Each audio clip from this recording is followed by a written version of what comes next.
Бројот на електронски услуги на националниот портал услуги Gov.mk е зголемен од 120 во 2024 година на 352 годинава, а бројот на корисници надминува 260.000, од кои околу 92.000 се регистрирани само во текот на минатата година.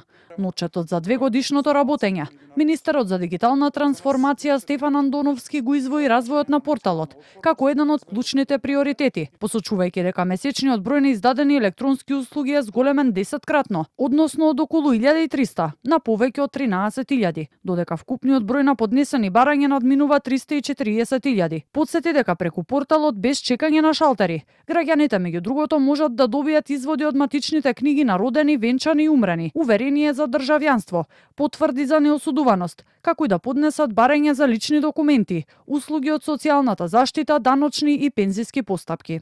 Во Македонија предолго зборувавме за дигитализација. Се најавува стратегии, портали, системи и реформи. Но граѓанинот често не гледаше промена во својот секојдневен живот. Ние сакавме да ја прекинеме таа пракса. Реформа која граѓанинот не ја чувствува, не е завршена реформа.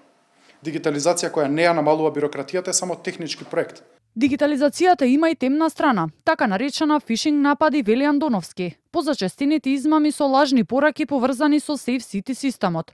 Порача дека единствената ефикасна заштита е зголемување на свесноста на граѓаните, па затоа апелира со особена внимателност да ги проверуваат пораките кои ги добиваат, пред да споделуваат своји лични податоци. Не постои друг механизам на заштита на граѓаните, освен да бидат свесни дека не секоја порака што ја добивате вистинска и од вистински испраќач, секогаш повторувам, прво се проверува испраќачот, да сте сигурни дека тој испраќач е тој, а потоа суштината на пораката ја читате неколку пати да проверите дали вистина сте биле во таква ситуација, го познавате испраќачот, ја познавате пораката, дали има грешки во текстот, најчесто има грешки во текстот. Меѓу клучните приоритети на Министерството, Андоновски нагласи и вештачката интелигенција, образованието и дигиталните вештини. Нагласи дека првите придобивки од заштитата на македонскиот јазик во дигиталниот простор преку Националниот центар Везелка ќе бидат видливи уште ова лето. Најави дека на есен вештачката интелигенција ќе се применува во секторите енергетика, култура, здравство, земјоделство и во јавната администрација.